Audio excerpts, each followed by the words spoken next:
Test, test, one, two, three, test. Take no.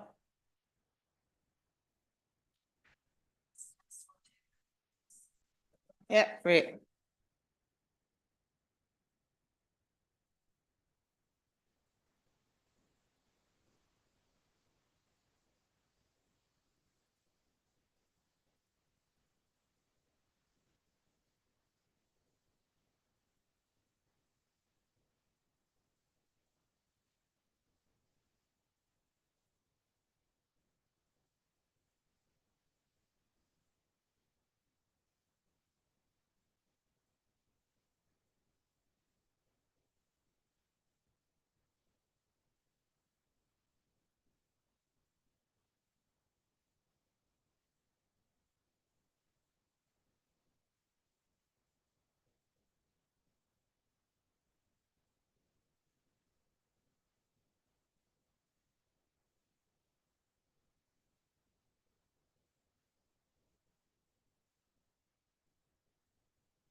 First hurdle.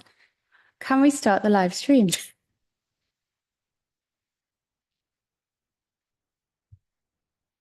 Lovely. Okay, well, thank you very much, everyone, and welcome to beautiful South Tyneside Town Hall. Isn't it gorgeous? It's probably the grandest place we've been so far, so the tour continues. Thank you to Councillor Dixon and to the team here for accommodating us. We very much appreciate it. I'm going to start straight away with apologies for absence. I've had apologies from Councillor Glenn Sanderson, but Richard Weymouth is here to deputise. I've had apologies from Councillor Karen Kilgour, but Daniel Greenough is here substituting. And also we've had apologies from our CVS Cabinet member, Martin Brooks, as well. Have I missed anyone? Okay, lovely. Are there any declarations of interest today? No, lovely. Well, I suppose I've already said welcome. This is our first meeting of 2025, and it won't surprise anyone to hear that we're wasting no time in delivering for the people of the North East. Everything that we set out today reflects the promise that we've made collectively to the people of the region, and more promises delivered. I've said it before and I'll happily say it again. We are not here to run political experiments or just add another layer of local government. We're here to deliver real change for the people of the North East. Since we've last met, we've had some really good news and we've seen that commitment in action. We've secured £10 million into the North East for culture and heritage and our creative industry, with funds to enhance glassmaking and maintain that critical industry, that ancient industry in Sunderland into the future, and to transform writing in the North by opening a new national writing centre in Newcastle. That all builds on our heritage and gives the region a national, if not more global voice, putting the creative industries back at the heart of the North East economy, which is something that we're highlighting in our forthcoming growth plan and helping us to stand tall on that international stage.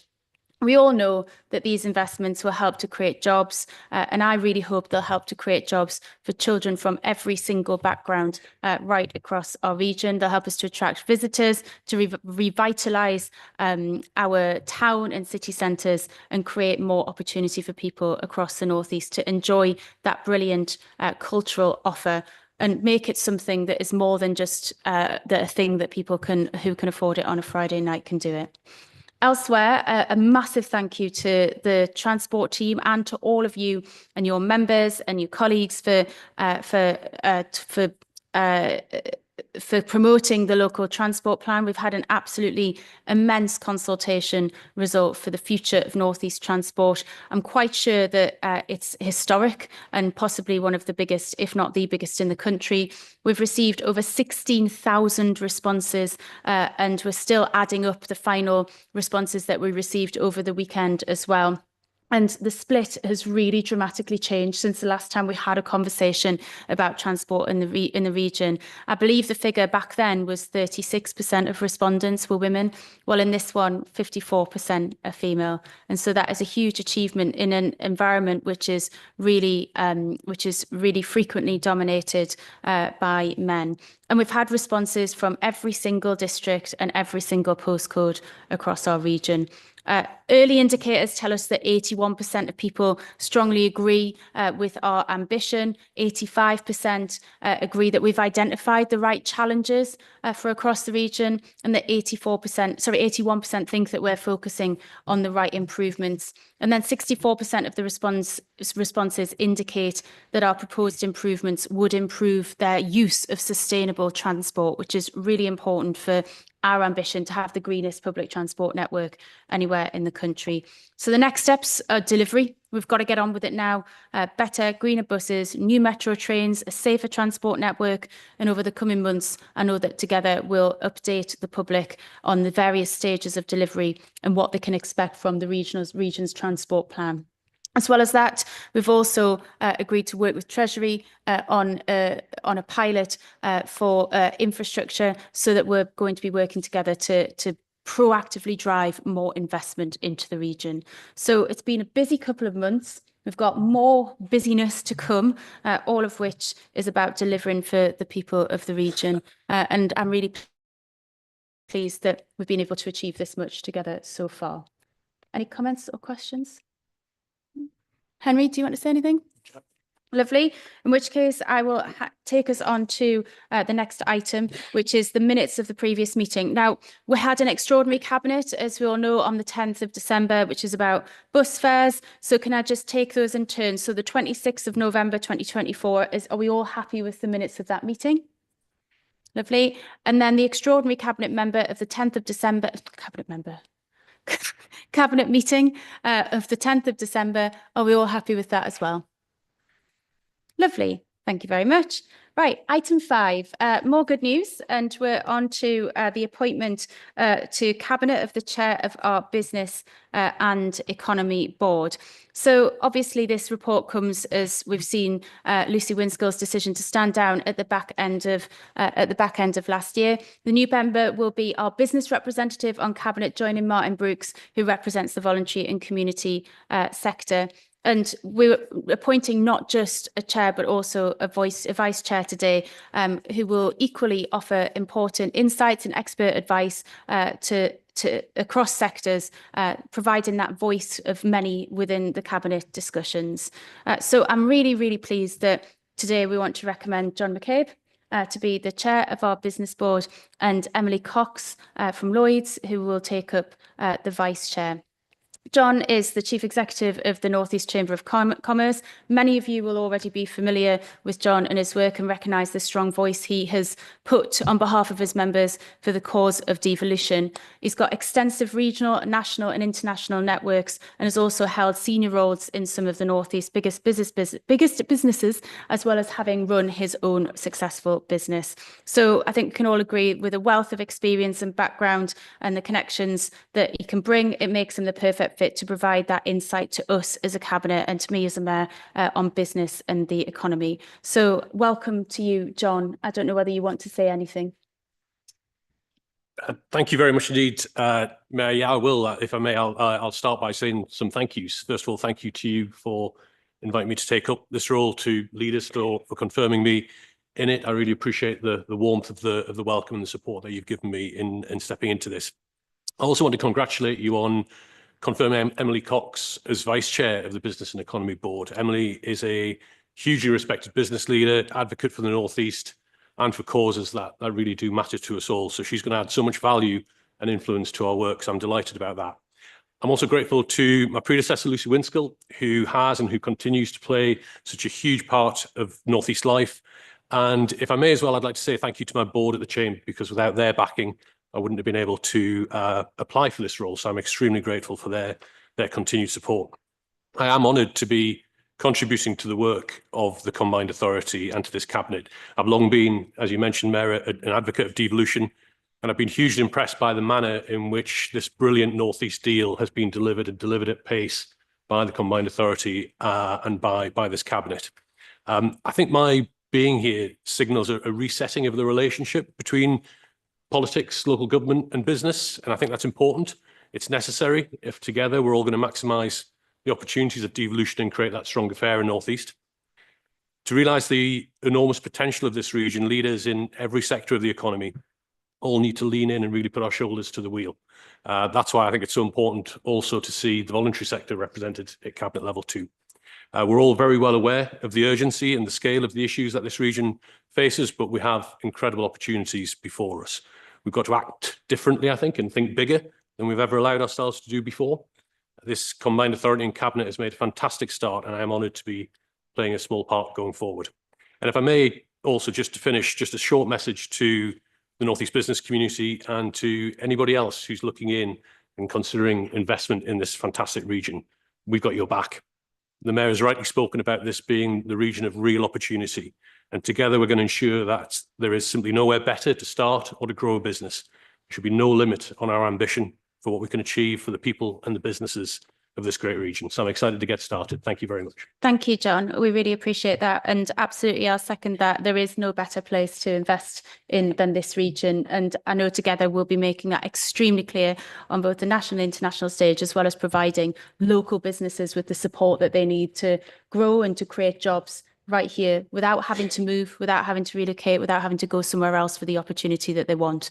So as I mentioned, Emily Cox will take up the vice chair. She currently serves on the business board. She's the director of colleague relations and the group ambassador for the North at Lloyds Banking Group. And she's really passionate about attracting more investment into the region, recognising that actually there is no better place to do it, and actually comes with some really clear ideas about how we do more of that as a region that has sometimes probably been a bit overlooked. I think Emily and myself and John, the rest of the business board and cabinet will be able to really put our region out there on the map. Really important to say that Mark Thompson of Ryder Architects has also been selected as a substitute business board member for the board, and we want to note thanks to him as well. And I'll add my thanks to yours to Lucy Winskill, who is our outgoing business board chair and cabinet member, for her brilliant work. So onwards with great relationships with our business community, and I'll move us on unless anybody has any comments. Did anyone to come in? Norma? Thank you, Chair. I just welcome these appointments, to be quite honest, because now we can work together. Instead of working in silos, we can work together and make sure that where the investment goes will benefit our people. Anybody else? I'm going to stick with the first names because then we absolutely avoid any sort of Madam Mayor situation. Yeah. Thank you. Okay, thank you, Chair. Okay. Again, I'd just really like to welcome John. I think it's a real bonus for us to have him from the position that he holds to be leading our business board. He speaks for a wealth of businesses across the region and nationally. So I look forward to what he can do. Thanks, Amanda. Anybody else? Yeah, thanks very much, Kim.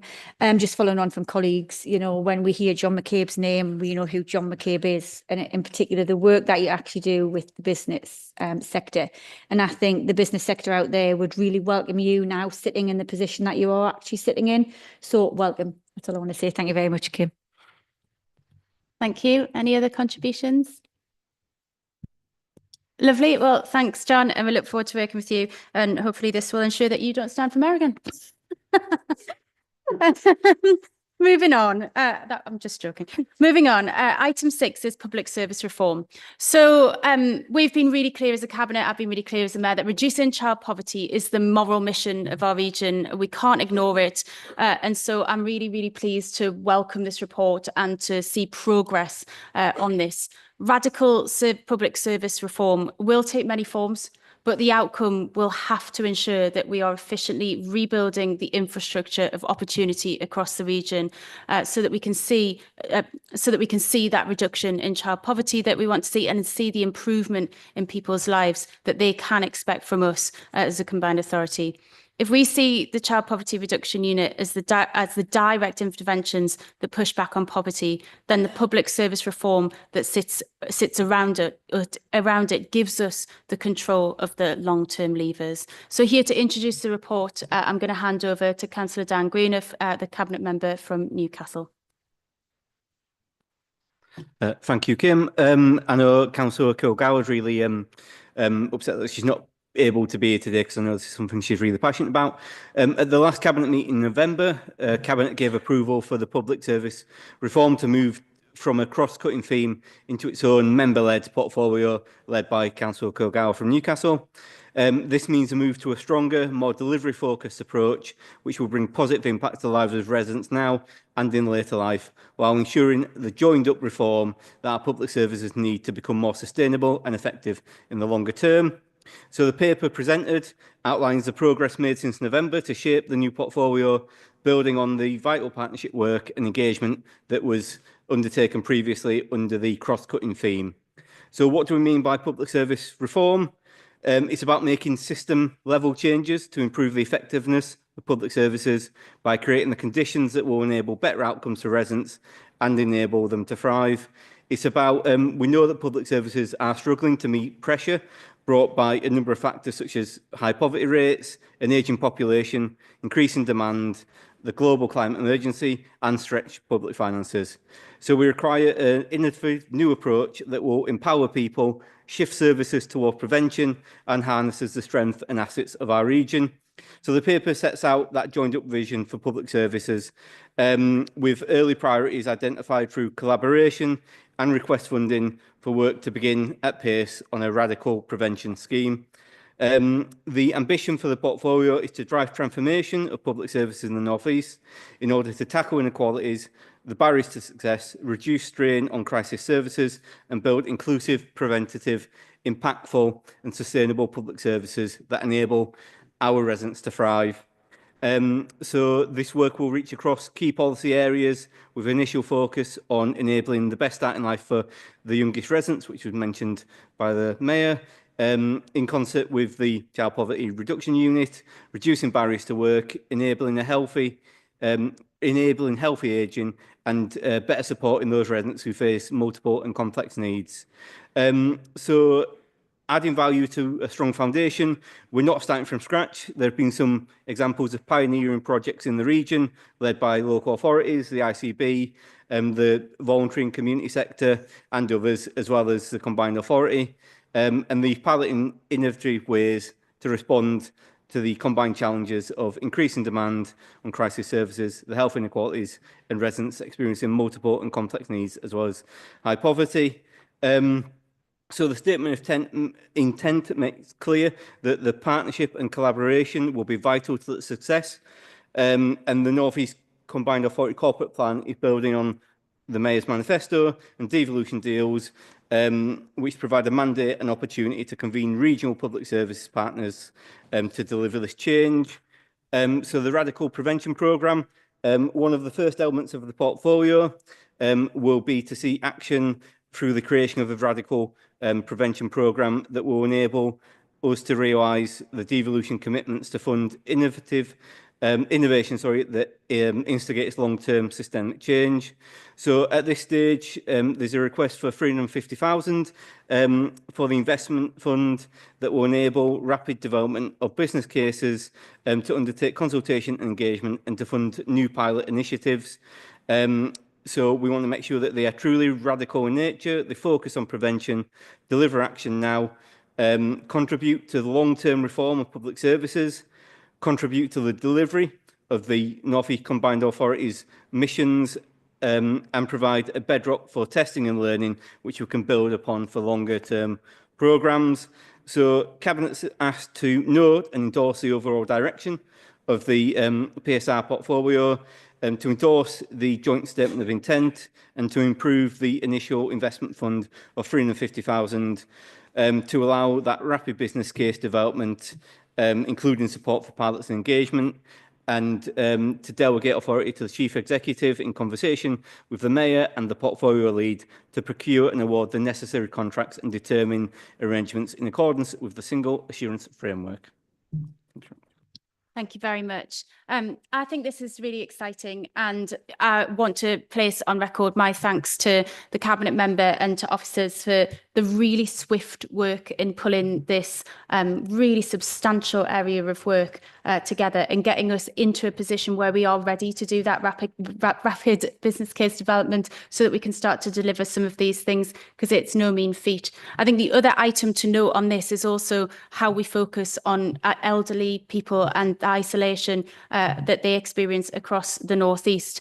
This should be the easiest place to grow old, and we've got some great social connections with real warmth. Just before Christmas, I did a session with the Older Persons Council, and it was really clear some of the things that would really make a change to those people. And some elderly people throughout our region are just denied the happy retirement they deserve for a variety of reasons, sometimes including economic or health. And so it's time that we stepped in to support them and address the elderly isolation that too many people experience in the North East. And I think that's a really big part of the portfolio's work.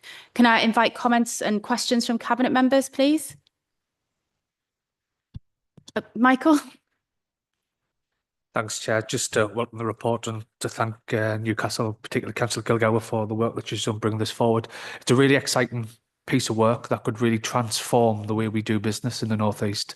So I just want to put on record my thanks and look forward to being able to see this develop and come through, because it will have a transformative effect on all of our residents.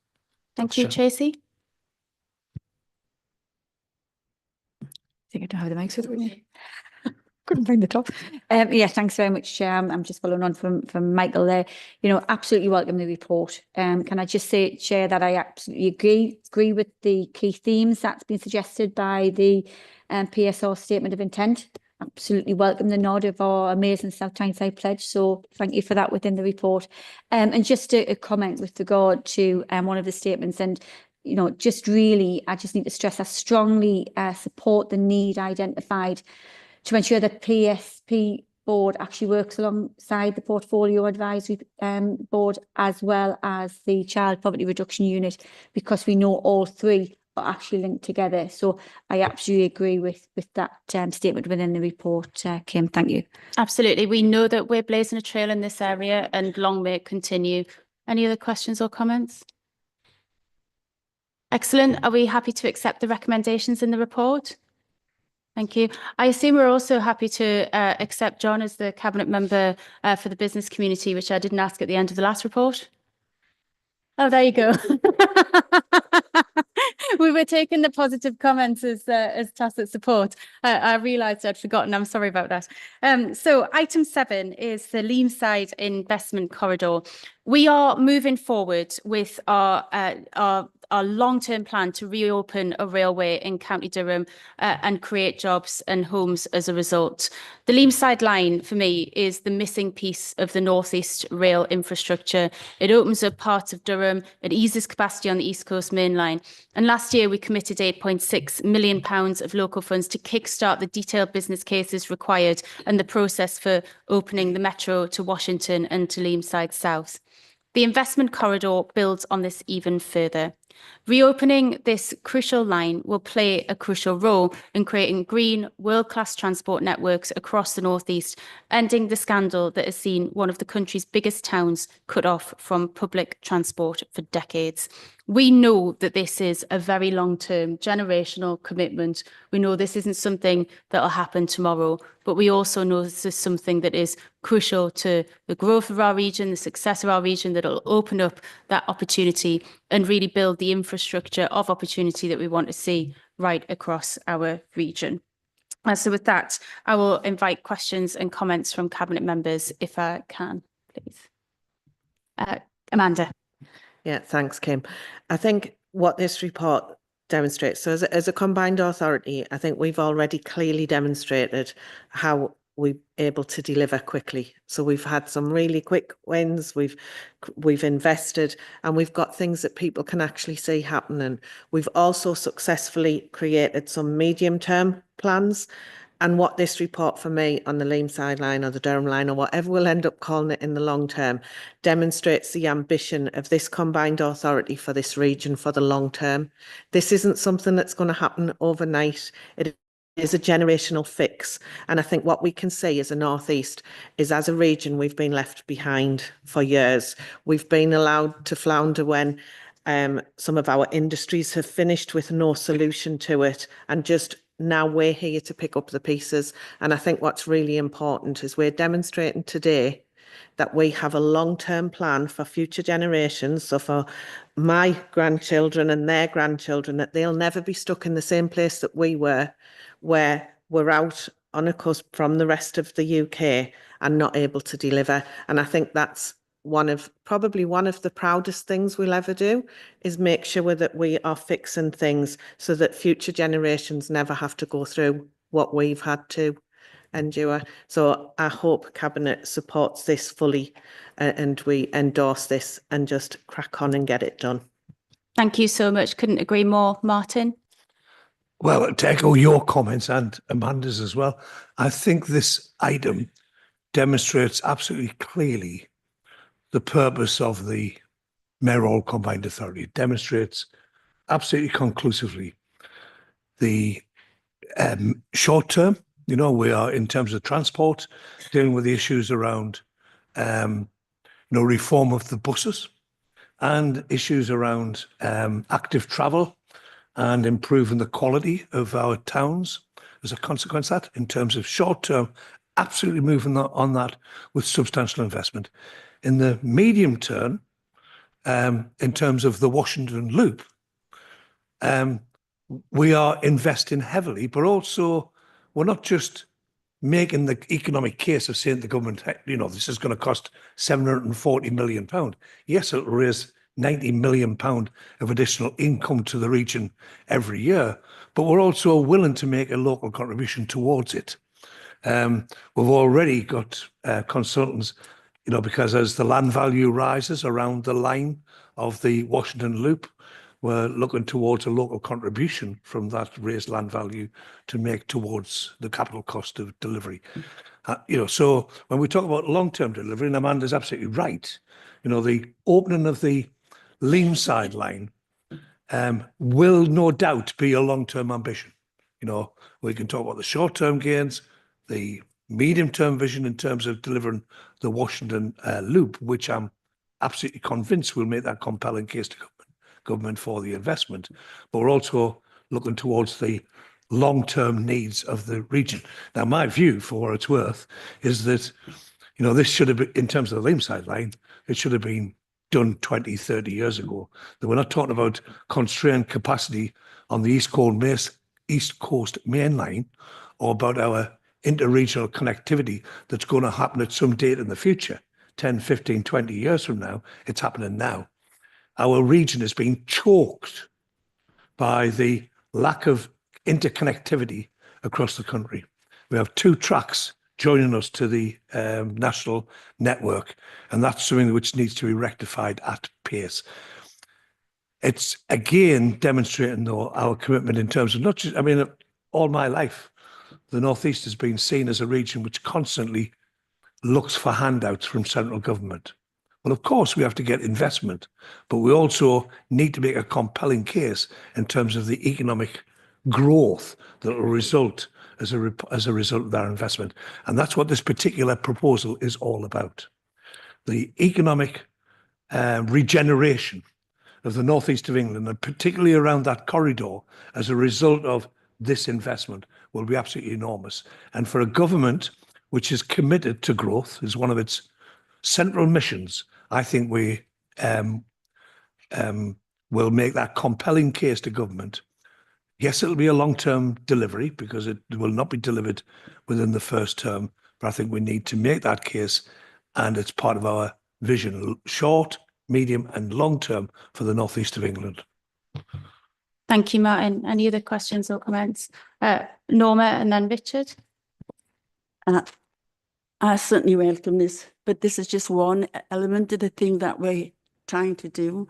I think this is a time when we desperately need a strategic transport plan. If we're going to build houses, if we're going to bring businesses in, we need to know how people are going to move around. So I do welcome this. I can see that starting, getting the idea about the future, but let's have a strategic plan right across the region. So all of us, when we're trying to develop things and think things in, we know where we're going. Thank you, but well done. Yeah.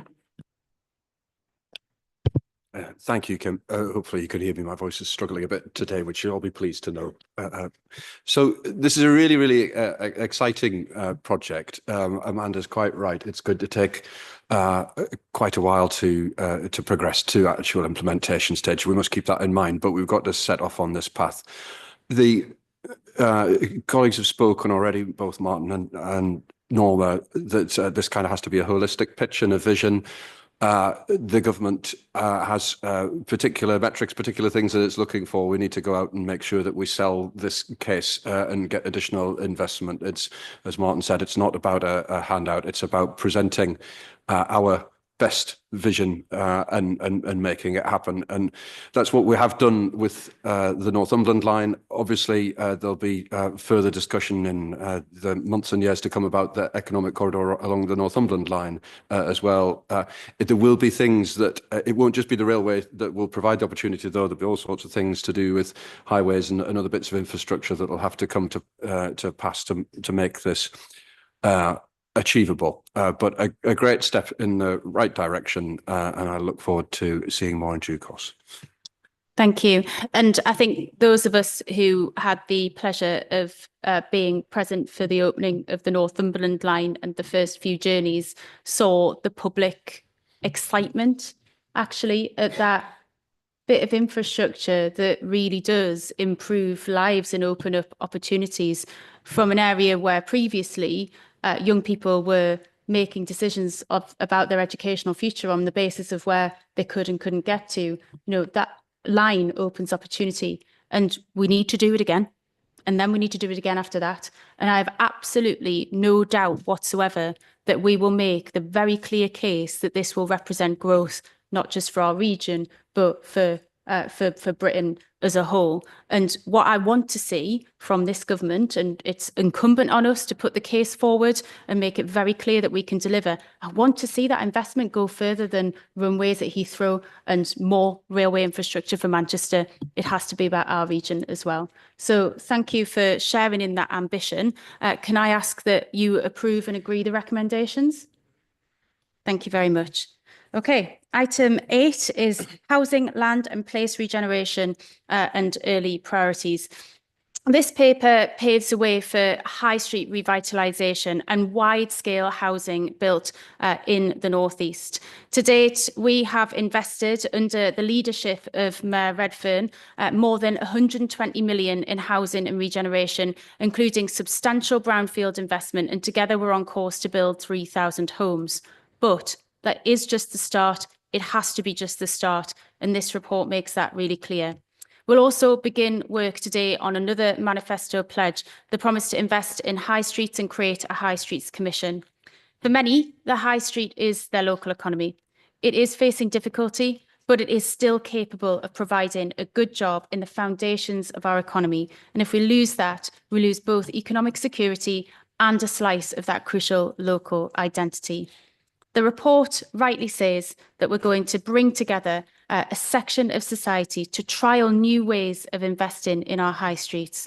And that might end up being about new planning strategies that recognise the value of high streets. It might be a bigger focus on the destinations and the experience, or it might be about looking at parts of the public sector, like the NHS, and saying you can move a department to a high street and bring that much needed footfall. While I want the Commission to think strategically, I think it's always worth saying that the outcome will have to be focused on what difference it makes to people's lives. And with limited resources, we need to aim to show what can be achieved with a focused investment in a small number of places, trialling the initiatives that make a difference, and then putting the case forward for more investment in more places across the region. I also think it's crucial that this High Streets Commission really speaks to local need.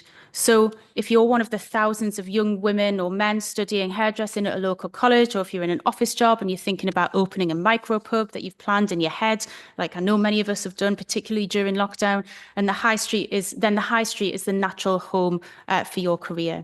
And so the public resource that we need should back that opportunity. And the Commission, for me, is the first step in delivering that. And so it needs to be focused, it needs to be localised, it needs to be realistic, but we also need to start making our contribution to improving high streets and selling the case for more investment.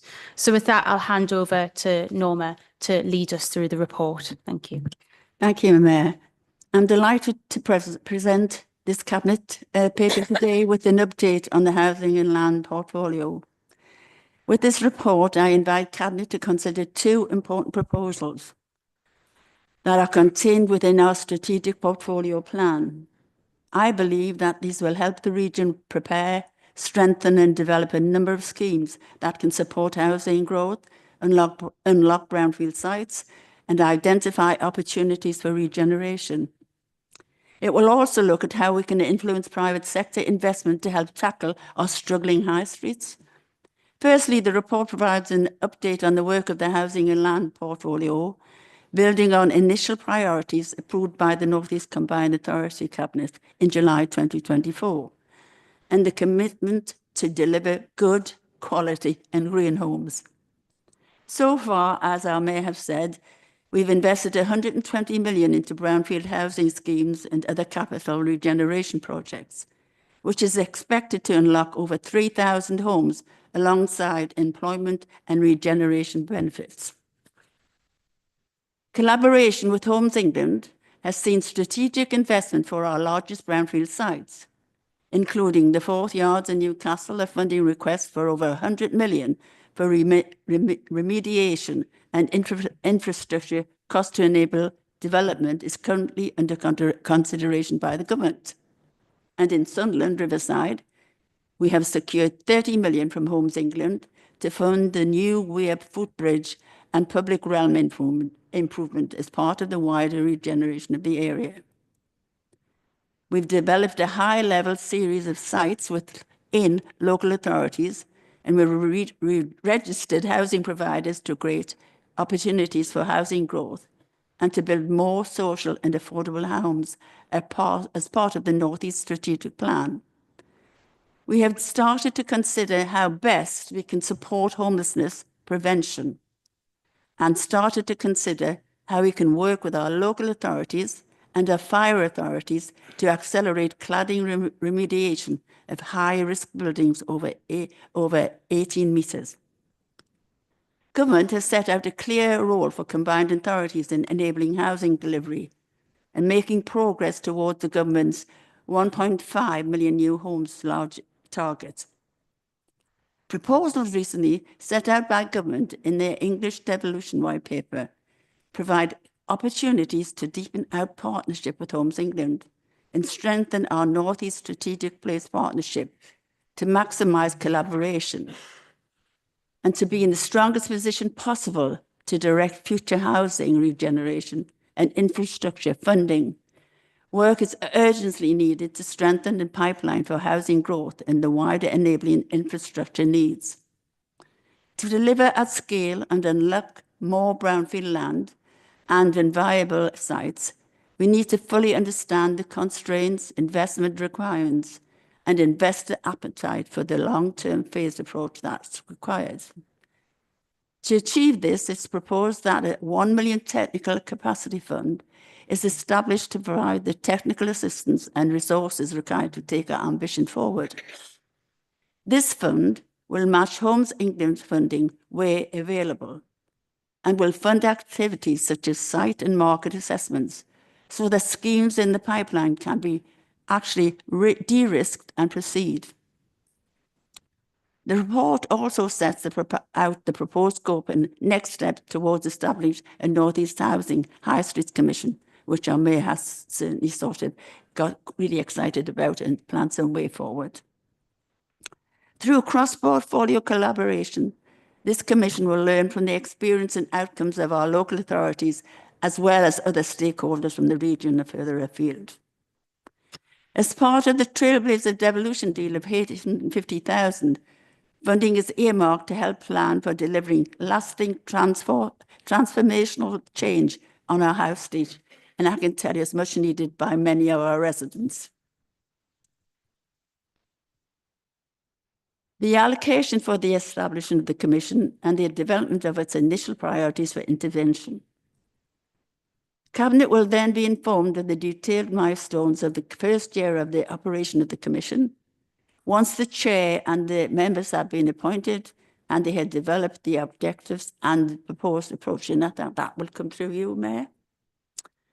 So the recommendations are to note the progress made to date in respect of delivering Cabinet priorities through the Housing and Land portfolio, and to endorse the work programme and priorities for 2025 set out in section 3.5 of the report, and to agree to allocate 1 million of technical assistance funding to strengthen the business cases and investment residents of the schemes of the North East Strategic Place Partnership. And I would just like to say to you, to be quiet, is that as far as I'm concerned, we need to do this together, but we need to deliver together. And as far as I'm concerned, I look forward to working with all of you, and I'm sure the Mayor will agree to that, because there are areas in our region that are eyesores, that people shouldn't have to get up every day and look at as they walk down the street, then can be made into fantastic housing, new housing for our residents. So all I'm going to say that I just hope you can support this report, and let's get on and deliver some of these things. Thank you very much. Thank you so much, Norma. It's a detailed report But what it signifies is transformative for people in our region, particularly those people who struggle to access good quality housing and a good high street. Any questions or comments on the report? Dan? Thank you, Kim, and thank you to Dame Norma on the report. I think what it shows is that, particularly in Dame Norma's area, that you're already delivering for residents, and I think that's really, really positive. Just particularly on the High Street Commission, just that I really welcome that. It's an area of focus that's strategically important to our city in Newcastle, to our communities. And I think you took it to that sense of identity and community. High streets are so important. We know that there has been a need to address a long-standing problem with our high streets. So I hope that we'll be able to build on that. And some of the activity that we're already doing in Newcastle, funded through the combined authorities, such as the East End's High Street project, we've seen that collaboration between residents, communities, business leaders, the charity and voluntary sector, the council, private business has really worked well. And I think that's how we've got to do it. It's got to be co-production of these areas and really working to see that delivering. That's the only way we're going to really get that buy-in that we need. And also crucial, that private investment that we're also going to need to really push this forward. So just really welcome the report, welcome the setting up of the commission. I think it could be a real win for our communities. Thank you. And I think you've nailed it there with the co-production. One of the criticisms that we often have levelled at us as politicians is, decisions are made about people and not with them. And that's absolutely not what we're about. It has to be, yes, about consulting those experts who know what they're talking about. And at the same time, those residents who know what they're talking about even more because they live it every single day. And I think that's really, really crucial. Tracy, I know you wanted to come in. Yeah, thanks very much, Mayor. And thank you very much. I know, honestly, we're from one Kim, Mayor, but thank you very much. And absolutely welcome the report. And I mean, when you talk about this £1 million for the development of business cases, we all know that, funding so far is prioritised larger schemes, but we need to work to see how we can package up smaller schemes for delivery right across the North East. That's just a comment that, I just want to touch upon there because there's lots of brownfield sites there that could be supported and packaged. And I just want to touch upon this 850,000, which obviously Dan's just mentioned there with regard to the high streets. One thing really for us, I mean, in South Tyneside, South Shields in particular, along with Hebburn and along with Jarrow, we have our plans in what we want to do and what we want to hope to deliver in those locations. But I just want to an ask here, you've touched upon obviously, about how interventions and priorities will be made. If we were going to be asking for support to help us support developing our town centres, what is the process for that? How can that be done? Is the timescales for that? Just a question really, because I think we all know our high streets in our own areas, but how can we help from local areas and feed into the North East Combined Authority? Kim? Yeah, I mean, we want to move as quickly as possible, don't we? And collectively, we need to work together to understand where those opportunities to make the biggest difference are. And we'll work together as a cabinet to address that. And I know that you and others are really, really ambitious, but we have to be really clear that, this can't be a little bit for every place because it doesn't make a difference. And actually, I think we've seen previous attempts of high street regeneration that have been about throwing small amounts of money into lots of different places and nobody even notices the difference. We can't have that. We need to be this is about, for me, about changing the way that we think about high streets and local spaces, empowering local people and really doing some quite radical work to test the art of the possible. Martin. I think you've hit the nail on the head, Kim, that, we're all experienced local authority leaders around this table. And, our communities have been really frustrated. You face it all the time on social media. I think Amanda had mentioned there's 14 towns in County Durham, slightly less in Gateshead, but it'll be the same in most local authorities. And, I think establishing this commission, working with our communities is really important. But I think when we debate these things going forward, there's some evidence that can't be ignored. Okay, the fact is that peak shopping has gone. Right? In fact, it probably went 30 years ago, let's be honest about it. Post the Metro Centre, Murray Hall, Westfield, whatever it might be, out of town shopping centres had their own impact on town centres and on shopping centres. But then the relentless growth of fulfillment centres by large online retailers creeping their way up the M1 relentlessly. We know a few of them in the region have literally had that sort of like further impact. The issue for me, as I say, I'm not prejudging. We listen really carefully to our communities, is about repurposing. Now, yes, okay, Newcastle will always remain, and Sunderland is, you know, significant shopping centres, Durham. But for a lot of our centres, it's about repurposing. It's about getting housing in, getting footfall in, making them into viable district centres, not major retail centres. So I think this is really valuable work, and it'll help, you know, work with our communities about realistic aims about what we're going to do with something which has gone, which has passed.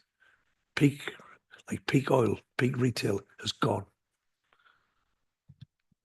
Any other questions or comments? Amanda and then Richard? Yeah, thanks, Kim. Just to pick up on one thing that has been said, can't stress strong enough how this has to be done in partnership. The combined authority and local authorities can't fix this on their own. We don't own the high street. Yeah. We don't own the buildings. We don't own the shops. We don't run the shops or the services. So we need to do this, and we need everyone to be part of that picture. So whether it is our pension fund holders in London who own loads of the buildings, we need them to speak to us and work with us on this. And I think when everyone works together, we will be able to achieve something. Thank you, Kim. And yes, certainly that's our experience in Northumberland, is you have to constantly challenge some of the building owners and so on, who are not going to be paying attention from London or Liverpool or Manchester or wherever they happen to be based, because you're not really in their thoughts. The comments I was going to make briefly was around the housing bit, though, and specifically anything that helps brownfield land be taken up first, especially in a county like Northumberland, where we're already building a lot of houses and have a larger target still now, is very welcome. We've had some real success working alongside Norma, and we've been very grateful for that over a number of years. The point I was going to make, which is, if not totally on topic, at least topic adjacent, is about, with your indulgence, Kim, if you wouldn't mind, is around some of our towns, specifically in South East Northumberland, and you will all probably have these communities, is some of the miners' rows, places like Ashington, and we probably have shared some thoughts on regeneration of the Hurst in Ashington, but it would go similarly for other mining communities generally as well. You tend to have a monoculture of properties, 2 up, 2 down, and we need some way of ever so slightly changing the way that perhaps that the government's thinking about housing delivery, because there's lots of units that are vacant or that could be knocked through into making 4 up and 4 down larger properties, and get a bit of sort of variation into those communities and make them a bit more thriving and sustainable. And maybe we need to just quietly foster in the corridors of power a little bit of a different look. So rather than number of new units, perhaps bedrooms brought back into use and houses brought into use should be something that ranks almost as highly, if not as highly. And I hope that we can progress that discussion with Homes England and others as time goes on as part of this combined authority. Thank you. Norma? I think similar areas are already looking at taking over libraries, taking over shops and making them into affordable housing, to be quite honest.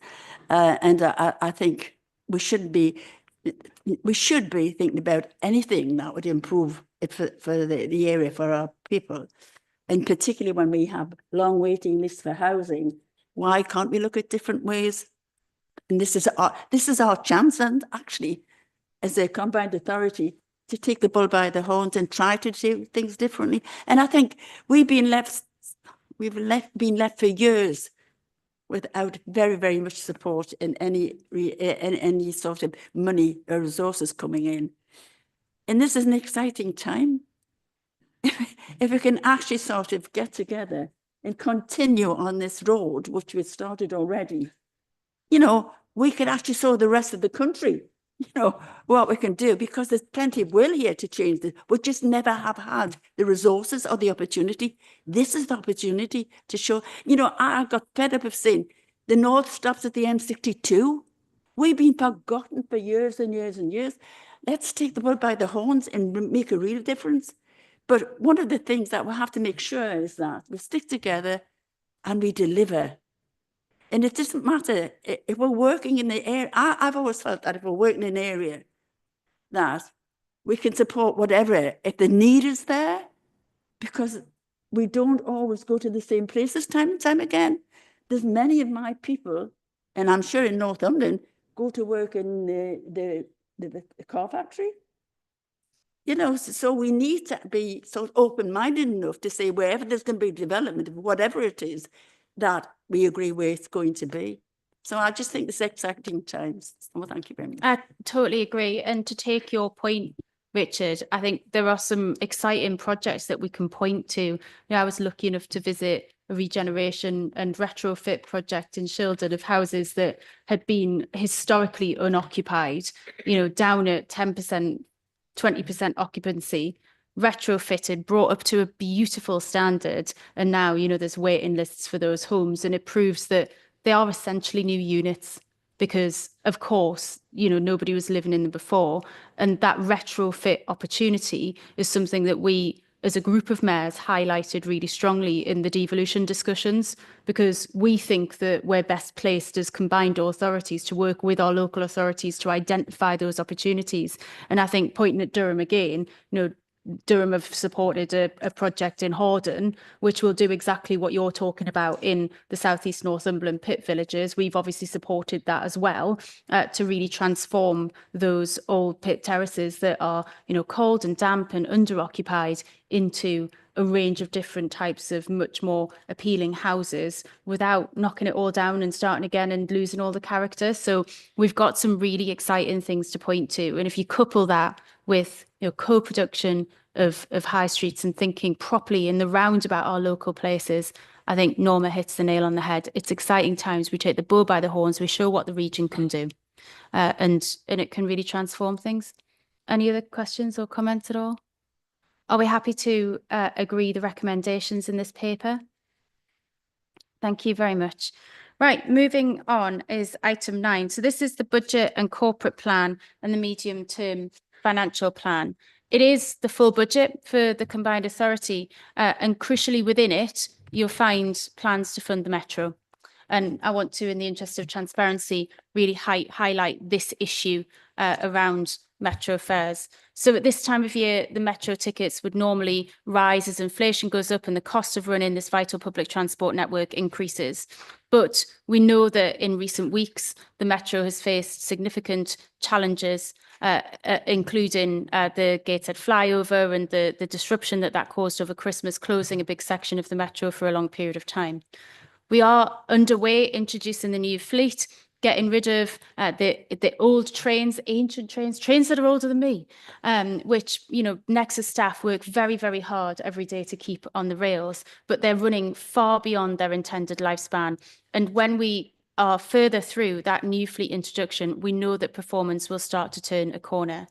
But just as we began this process, we did see the impact of austerity on a key piece of that northeast infrastructure when the Gateshead flyover was closed for safety concerns.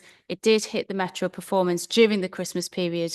And the truth is that people will not feel like they're getting more from the Metro at the moment, which is why we are proposing that we delay the introduction of the Metro fare rise until summer and give people that break. It isn't cheap.